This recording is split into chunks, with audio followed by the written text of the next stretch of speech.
The topic today, if I had to give today's message, a title, it would be this. It would be for such a time as this. For such a time as this. And this is what I believe, just from a more prophetic sense, just from what God is saying to us as a church.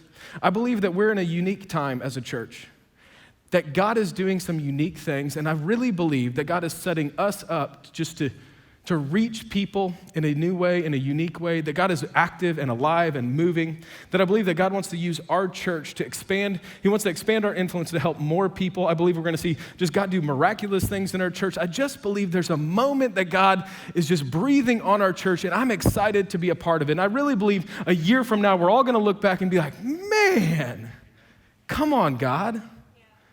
We're all going to be amazed at what God does. And this is what I hope to be true for you, that it's not just us as a church thing, but you as an individual be able to say the same thing, that God is setting you up for some big things. For such a time as this. And I hope today we really end, I really believe just God is going to speak to you specifically just about you and where you're at and what God's doing in your life. Because this is what I know to be true. God could have picked any time period for you to be born in. God could have picked any place for you to be born in the whole world. He could have picked anywhere. God could have chosen any family for you to be a part of. God could have chosen any church for you to attend. God could have chosen any of that, but he chose all of that very specifically. And I believe that specific purpose, that specific plan that God has for you is tied to his purpose for you. That he orchestrated where you would be born, when you would be born, the city you would be born, the church you would attend, the family you're in. He orchestrated all of that and set it up for such a time as this. That God is orchestrating your life from beginning to end, and he's setting you up for a moment where you can be used by him in a significant way. And I believe that to be true. And so to kind of unpack this idea for such a time as this, to really just kind of explore this thought, I'm going to use one of my favorite Bible stories. It's the story of Moses. And this is where Moses receives his call from God. At this point in Moses' life, he is 80 years old. So if you think you're too old to be used by God, Moses is 80. I mean, I'm 38, and I'm like, oh, man, I'm old. But if you think you're too old to be used by God, Moses is 80. So Moses is 80. He's a shepherd at this point for his father-in-law. And he has this crazy experience. For those of you who are familiar with this story, I'm just going to recap for those of you who aren't. But this story goes like this. Moses is just doing his Moses thing. He's just being a shepherd. And all of a sudden, there's a bush off in the distance, and that bush catches fire, but it doesn't burn up. So there's a fire, but there's no smoke because nothing's burning. And Moses looks at it, and he's like, what the heck is that? It's like, I'm an old man. I ain't never seen bushes on fire that aren't burning. So maybe my old eyes ain't working right. I'm going to go check this thing out. He kind of walks over there. Then all of a sudden the bush starts talking to him. And the bush knows his name. It says, Moses. He's like, man, I had some mushrooms for lunch. I just didn't think it was them funny ones, I apologize, the drug reference. I haven't always been saved, you know what I'm saying? The Lord hath delivered me from all kinds of bondages. Back in the day before I gave my life to Jesus, I was a sinner, and I was really good at it, I figured if I'm going to do anything, I'm going to do it with my whole heart. I've been like that my whole life, and so when I was a sinner, man, I was all in and sinning. Anyway, so Moses, he sees this bush. The bush starts talking to him. He's kind of having this trippy experience. He's like, I don't know what's happening. The bush is talking to me. The bush tells me to take off my sandals. Now he wants me to take off. I don't even understand, why? And so he has this unique experience with God. And what happens with Moses, he ends up hearing God continue this whole thought in verse 7. I want to read it to you because I love this because I believe it's a promise that Moses receives, and it's a promise that many of us wish we could hear. And it's this, in verse 7, it says, I have certainly seen the oppression of my people in Egypt. I've heard their cries of distress, of their harsh slave drivers. I'm aware of their suffering. Now pause for just a second. If I'm Moses, the children of Israel at this point have been enslaved for 400 years. If I'm Moses, I'm like, you just now seeing it? I thought you were God. And I'm kind of excited that finally he's seeing it, but then I'm kind of like frustrated at the same time. Like, oh, God, you're finally noticing. 400 years, buddy. That's just me. I just maybe would have had that kind of attitude. So anyway, that's Moses. So verse 8, though, it continues. It says, so I've come down to rescue them from the power of the Egyptians, to lead them out of Egypt to a fertile and spacious land, a land flowing with milk and honey.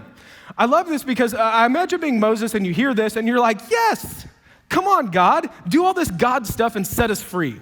I'm excited that God is going to do the God thing and do all this miraculous stuff. We've been enslaved for 400 years. Finally, I guess we whined enough, we cried enough. We finally got God's attention. And I'm sure at one point, again, he's excited, but he's kind of frustrated. And so he's talking to God, and he's like, oh, okay. So he's sitting back, and he's like, finally, God's going to show up. Finally, God's going to set us free. Finally. And I'm sure he's kind of sitting back onto the side, like, almost giving God, like, the slow clap. Get him, God. Get him, God. Get him, you know? It's like building up. He's like, yeah, I can't wait to see how you do it. God, set us free. But the Bible doesn't stop there. Because in verse 10, it says this. God tells him all these great things he's going to do. Verse 10 says, now go, for I am sending you to Pharaoh, and you have to lead the people of Israel out of Egypt. And I'm sure all of his exciting clapping for God ends real quick. And he's like, hang on a second. When I was reading the job description for God, God does all the miraculous delivering, setting people free. I watch. I'm not God. That's not on my job description to go set people free. We've been in bondage for 400 years. If I could have done something, I would have done something by now. If I had the ability to do what you were asking me to do, I would have tried. And I did try, and I only killed one guy, and I've been hiding ever since then. I'm sure at this point, he looks in the mirror, and he's like, no. I ain't doing it. I can't do it. I don't think you have the right address. I know you did the bush on fire and you knew my name, but you got the wrong guy somehow still. But see, what Moses found out really quickly is God's plan requires man's obedience. God has all kinds of things he wants to do. And the first thing he does, it says the harvest is plentiful, but the laborers are few. What does that mean? God has plans and purposes and things he wants to do in the earth. But in order to do that, he first looks for a laborer. The moment God has a harvest in mind, he begins to look for laborers to accomplish the harvest that he has. The moment that God has a plan, I want to set them free, I want to save them, I want to heal them, I want to deliver them, I want to do something great in their life. The moment God has that desire in his heart is the moment he starts looking for someone to just say yes. And a lot of times we want to sit back and pray for revival, and God is saying, I don't need you to pray for revival, I need you to go out and do that which I've called you to do. It's easy to sit back and ask God to do it all. It's different when he looks at you and says, now go. Notice he says, go into all the world and preach the gospel. It's called the Great Commission. We see that at the end of Mark 16. We see it at the end of Mark 28. We see it at the end of Luke 24. And we see it in John chapter 21. At the end of Jesus' life, the thing that he continues to say again and again and again is go and make disciples. Go and preach the word. Then in Mark 16, he says, and these signs will follow you as you do that. In my name, you'll cast out demons. In my name, you'll lay hands on the sick. All of these incredible things that God wants to do through us is accomplished by saying yes to his mission. Say, God, I want to see you do miracles. Like, okay, get on mission. God, I want to see your hand involved in my life. Great, do what I've asked you to do. Don't sit back and just pray for it. Be involved in seeing my will come to earth. It's easy to sit back and be like, come on, God, do the God thing. It's different when God stares you in the face and says, I want to do all of that. Will you go for me? I want to see your family saved. I want to see that person healed. I want to see that person off of drugs. I want to see that homeless person find purpose and destiny and get out of the struggle they're in. I want to do a lot of things, and I'm looking at you and I'm looking at all the people that could do something about it and say, will you accomplish my mission? God has a lot of things he wants to do, but he's decided to do them through you. This is why in Matthew 4:19 it says this. Jesus looks at some people and he says this. He says, follow me and I'll make you fishers of men. Notice he doesn't say, follow me for 8 years and I'll train you really well.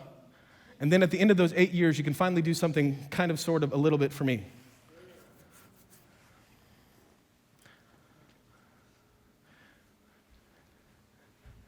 There's this story in the New Testament. There's a guy, it's called the madman of Gadara. He was demon-possessed, and he was cutting himself, and he had all kinds of bondage. Jesus cast the demons out of him, sets him free. He's in his right mind. He's clothed. The guy looks at him and says, let me follow you. Let me be your disciple. And Jesus says, no, go tell everyone what I did for you. Because the moment you follow Jesus is the moment you get invited into ministry. Follow me and I'll make you fishers of men. God, let me follow you. He said, no. I appreciate you wanting to follow me and be my disciple. Why don't you just go tell everyone what I did for you? You don't need a degree to be used by God. You simply have to tell people what he did for you. Amen. He says, follow me and I'll make you fishers of men. I love this also in Matthew 22:14. It says that many are called, but few are chosen. Talking about your destiny, your purpose, your calling. The many are called, few are chosen. How do you go from being called to being chosen? If you look up that word, it's many are invited, few are selected. How do you go from being invited to selected? All you have to do is say the simple word, yes. Many are called, few are chosen. Many are invited, few are selected. How do you go from being called to being chosen to invited to being selected? You just simply say yes to his invitation. Yeah. So many times I think we sit back and it's like, God, use me. God, I want to do this incredible thing. Like, God, there's all these things I want to see. There's all these things I want to see. It's like, God's like, just say yes. Just say yes. Amen. Just say yes. It's not hard to be used by God. You just have to give him your yes.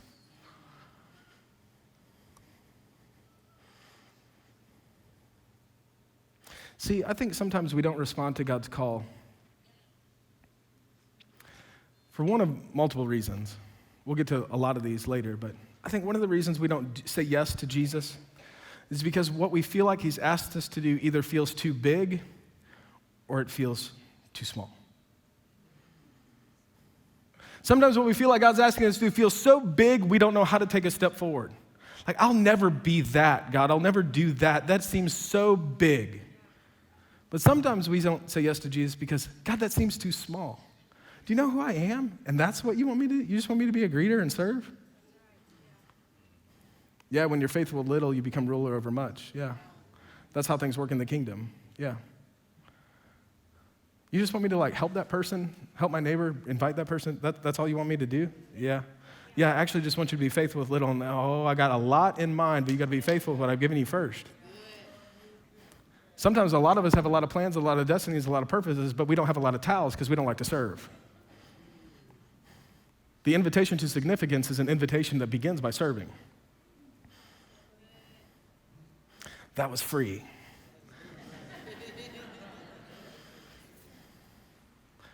But a lot of us, we get hindered by, God, what you asked me to do is too big. God, what you asked me to do is too small. And it doesn't matter what part on the team he's asked you to play. He just wants you on the team. And here's the struggle for some of us. A lot of us would rather have a primary role on a losing team than a secondary role on a winning team. And I would say it's more important to win than to look good.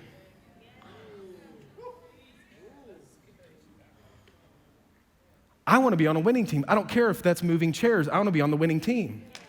I don't care what my role is. If I have to serve a bunch of kids, we're going to reach St. Louis for Jesus. I don't care if I get to be the greeter opening the door or occasionally I get a microphone. I don't care what my position is. I want to see St. Louis won for Jesus. I want to be a part of a church that makes it difficult for people to go to hell. I want to make it hard for people in St. Louis to find their way far from God and into hell. I want them to fight their way away from God, and they have to crawl over every single one of us because we decide we will be the light of the world, a city on a hill that cannot be shaken. I pray that we're that church that if you're going to find your way away from God, oh, you're going to have a bunch of people pray for you. You're going to have a bunch of people bless you. You're going to have a bunch of people serve you. You're going to hear about Jesus every single time you walk outside because there's a group of people that have given Jesus their yes. That's what I want to be a part of. That I want to see heaven full and I want to see hell empty. That I want to be a part of the move of God moving his mission forward. And I don't care what my role is. I just want to be on the team that's making a difference. Amen. I'd rather win than look good. I'd rather make a difference than make a name for myself. I'd rather make Jesus famous than gain a bunch of followers. And how we do that is we just give Jesus our yes. See, there's this idea, let me give you an analogy. There's this idea I think a lot of us struggle with. Has anyone ever been on a cruise? Anybody? You been on a cruise? Okay. I've been on one cruise my whole life, one cruise. And the reason I've only been on one cruise is because I had just gotten saved. I went on a cruise with my parents, my grandparents, and my little brother. So it wasn't this great experience, especially because I had just gotten saved. I felt trapped on a party that I couldn't participate in. It's like, follow Jesus, give up all your partying. I'm like, yay, hang out with grandma. I'm like, at least they got a buffet. I'm going to eat my sorrows away, you know? Give me another cake. This sucks, you know, like this. But what I noticed about a cruise is that a cruise, it's designed for your entertainment and your pleasure. It's like you're the star of the show in the cruise. That everywhere you go, it's like they're always trying to serve you, help you, entertain you, give you something new to do. And there's all these like activities, there's all these stops, and you get to do all this fun stuff. There's all this food everywhere, 24/7. You get room service, and it's included. You don't even have to pay for it. And it's like that whole thing is designed for you, your preference, and your entertainment. Here's the struggle. Many of us bring that mindset into the church, and we think the church is here for our entertainment and enjoyment. The church isn't here for you. You are the church, and you are here for the world around you. The church isn't for your preferences. The church is for your equipping. An invitation to be a part of a church was never an invitation to an event. It was an invitation to be a part of a mission. And this is why people say silly things sometimes like, you know, I just didn't get anything out of worship. I just didn't get anything out. I didn't like the songs. I didn't get anything out of worship. And I'm like, well, I'm glad you didn't get anything out of worship because we weren't worshiping you.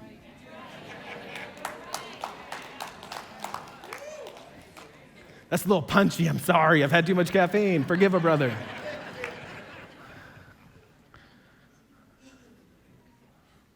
We gather together to worship one who has the name that is above every name. And that it's at his name that every knee will bow and every tongue will confess. And we worship him. And we come here to gather to be equipped to help other people find and follow Jesus. It says, follow me and I'll make you fishers of men. Many are called, few chosen, many invited, few selected.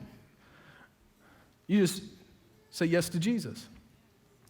Because the church is not the Carnival cruise ship. The church is more like the Coast Guard. We're not a cruise ship, we're a rescue ship. Why? Because there's a lot of people dying, and God's plan to save them is his church.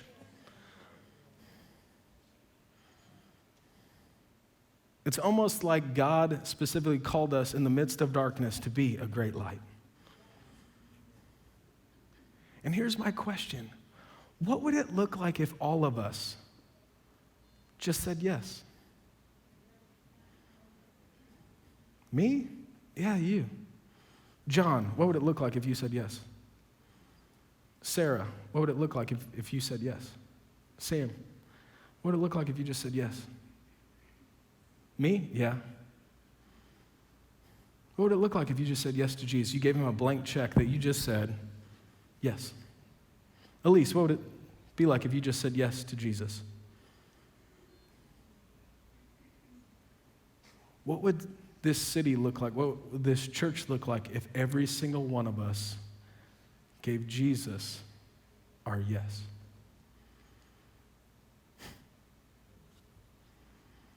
I think about that every now and then, and I just get blown away at the amazing things you and I would see if we all got on board with the rescue ship and we just said yes. But this is what I know to be true. Call me a prophet. The moment you feel called by God to do something, let me tell you what tomorrow is going to be like. You're going to get emotional in this moment, I hope. God's going to speak to you in this moment, I hope. You're going to say yes to Jesus. It's going to be this great euphoric experience. Some of you at the end of service, you're going to hear God's voice for the very first time. You don't even know what it sounds like. And you're going to hear his voice like one standing behind you saying, this is what I want you to do. But what would it look like if we all just said yes? What would it look like if you said yes and I said yes and we all just said yes?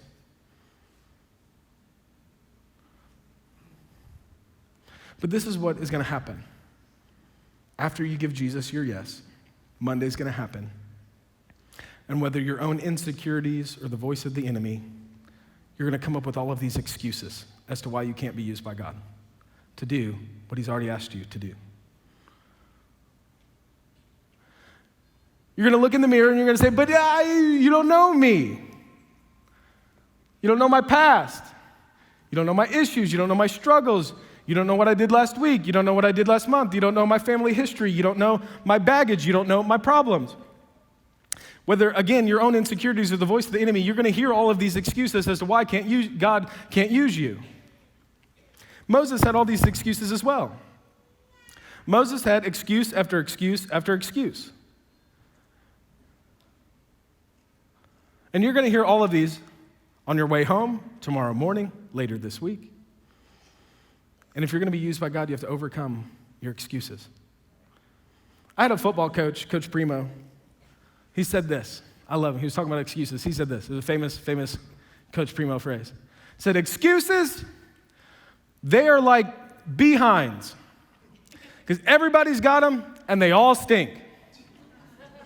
He said it a little more colorfully than that. But it's true. You have an excuse. I have an excuse.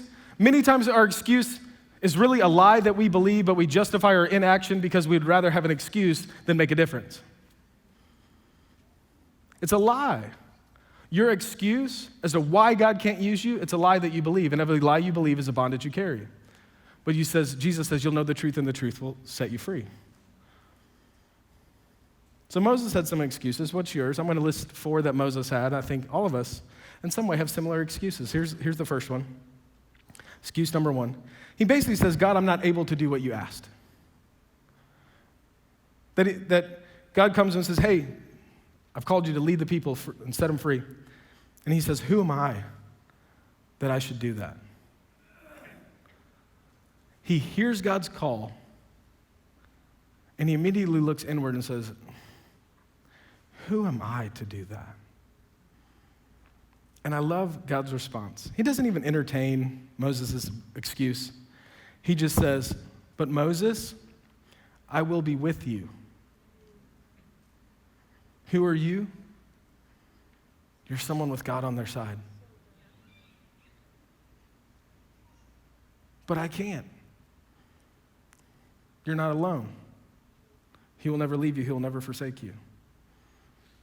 But if he's called you to it, he will equip you for it. And he'll be with you. Moses' second excuse, he basically says, I don't know God well enough. He says, if you send me to the people of Israel, they're going to ask, who is this God that sent you to speak on his behalf? And he says, I don't know his name. What am I supposed to say? I don't know you that well. How can I be used by you if I don't even know you that well?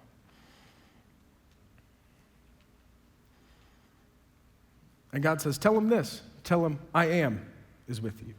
I am sent you. What does that mean? He's saying, I am all that you need. I am your peace. I am your strength. I'm the one who equips you. I'm the one who calls you. I'm the one that walks with you. I am all you need. Who sent you? I am.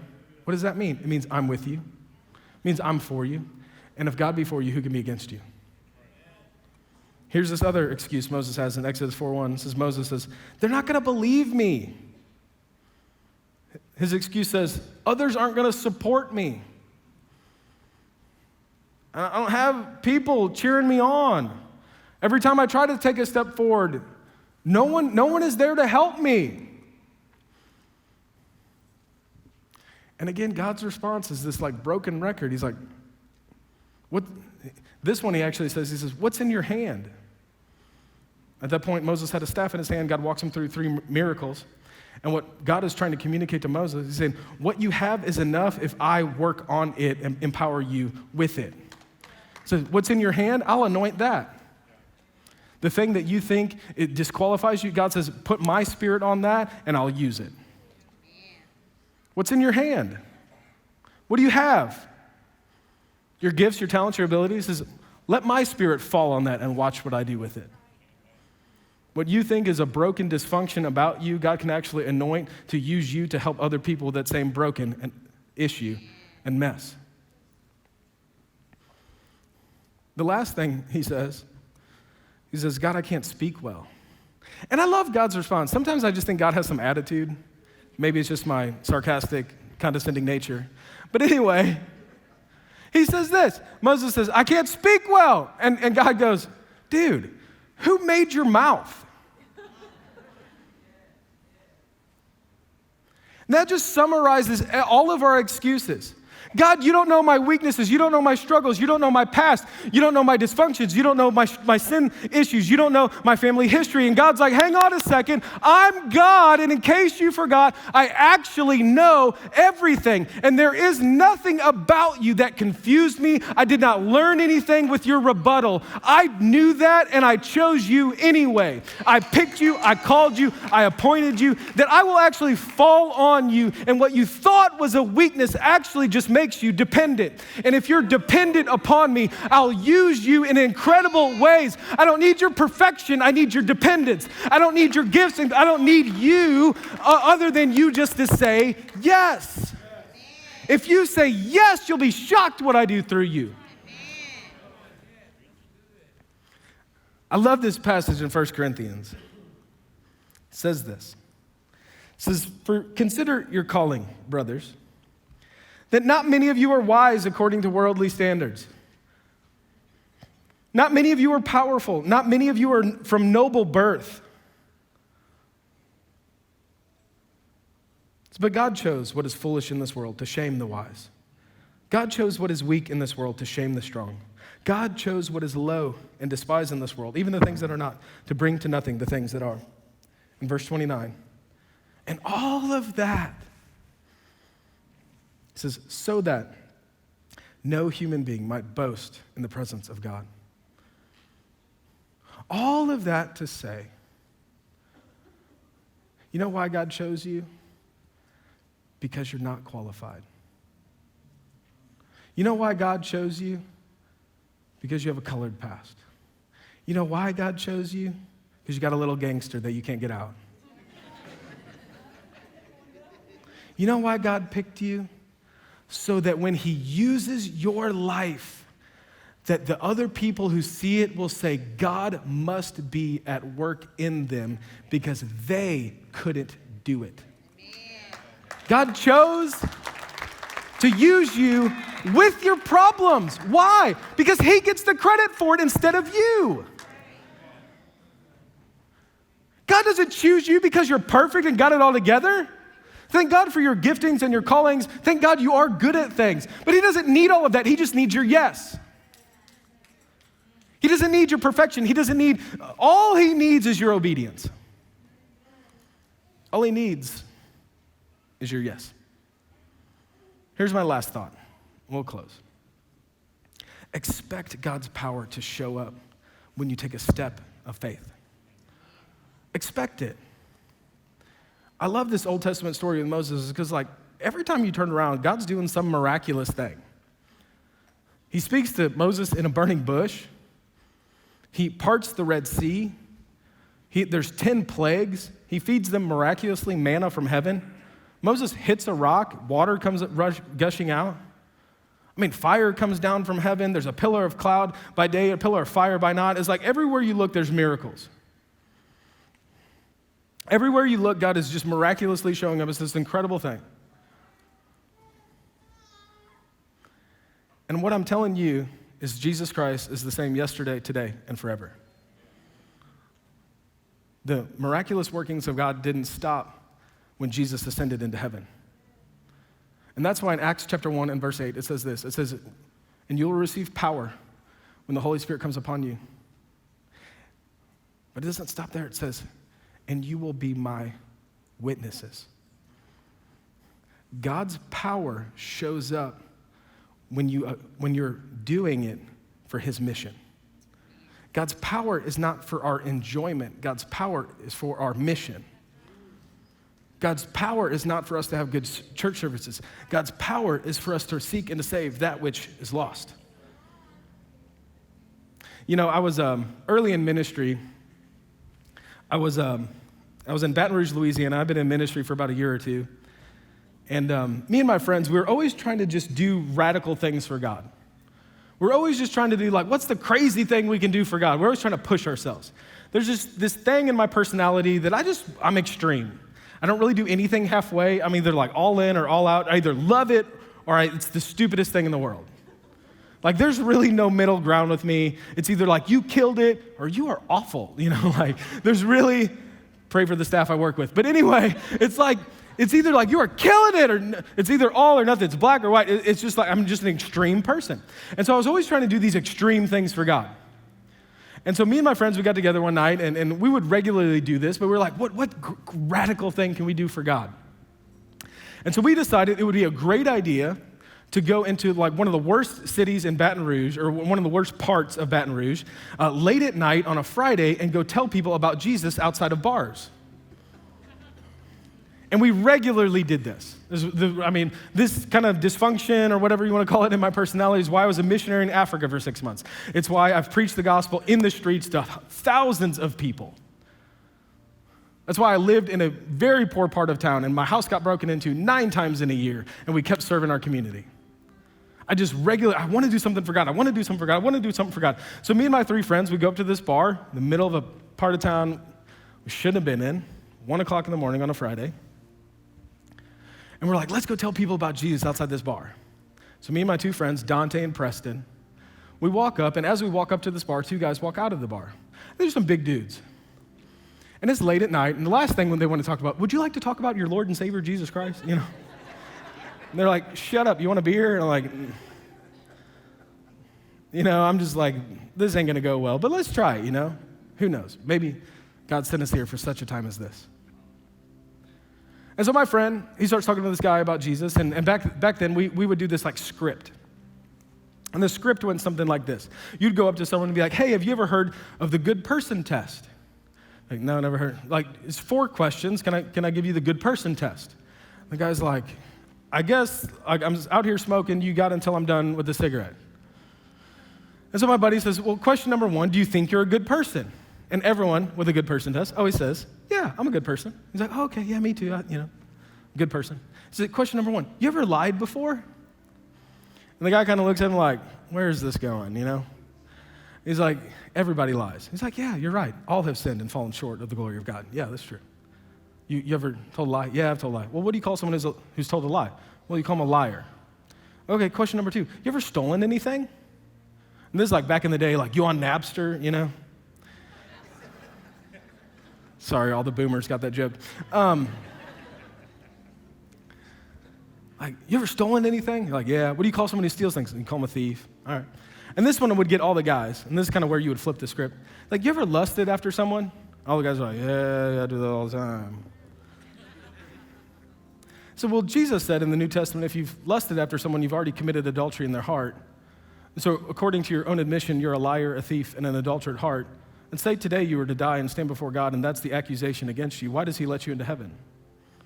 So things got serious real quick. Like, I thought we were talking about being a good person, and now I'm going to hell. Like, what just happened? And so things get a little argumentative. Things digress quickly. My friend is like describing hell to him, And I'm just like, we had a lot of passion then. We didn't have much wisdom then. especially outside of a bar late at night.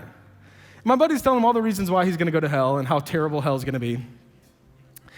And I'm like sitting back, I'm like, oh, Lord, like my buddy, he's tiny. This other guy, he's homeschooled. And I'm about to get in a fight for Jesus. Went from telling him about Jesus to seeing if he wants to meet Jesus. Like, I don't know why we did this. I don't know. I'm sitting here like, I'm the only one who's ever been in a fight. Like, why did I do this to myself? But I feel like God in that moment gave me what we would call a prophetic word, or God just speaks to your heart for a person in a situation, and he did that. And so God gives me this prophetic word for this guy. And I said, hey, guys, I haven't talked much here yet. I just feel like God wants me to tell you something. And I looked this guy in the face, and there's two of them. I said, here's the deal, man. I'm like, you've been running from God for years, and you're called to ministry, and you know it. You've been told that your whole life that you're called to ministry, and you've ignored it, you've run away from it, and God in this moment sent us here to tell you to stop running and do what he's called you to do. It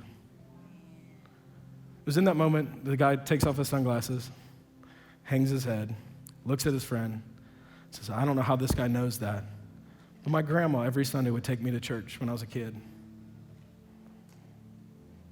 And she would tell me that God had a plan for me, that I was called to make a difference. I've been running from it for years.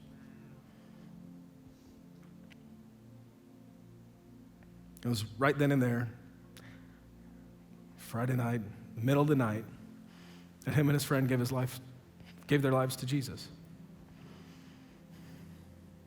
And I don't tell you that story to impress you. I'm not the hero of that story. I tell you that story because many of you, you're the guy in the story. You know you're called to do something with your life. You know God's asked you to take a step. And for whatever reason, you've just said no. You've pushed it off. You've ignored it, tried to justify it. You've made excuses for why God can't use you. And I believe in this moment, God is saying to you, it's time for you to take a step of faith. And when you do, God will show up with his power, and he'll use you to make a difference in the world around you. So we're going to close service this way. I'm going to have our worship team come back up. We're just going to take a couple minutes, and we're going to worship.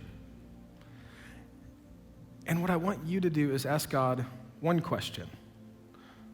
And I believe as you do, God's going to speak to your heart. God's going to birth destinies and tasks, things that he just wants you to do. I just want you to ask God this simple question. Say, God, what do you want me to do? God, what opportunity do you want me to say yes to? God, what ministry should I say yes to? God, what step of faith are you asking me to take? God, what do you want me to do? Because I believe in this moment, God's going to speak to you.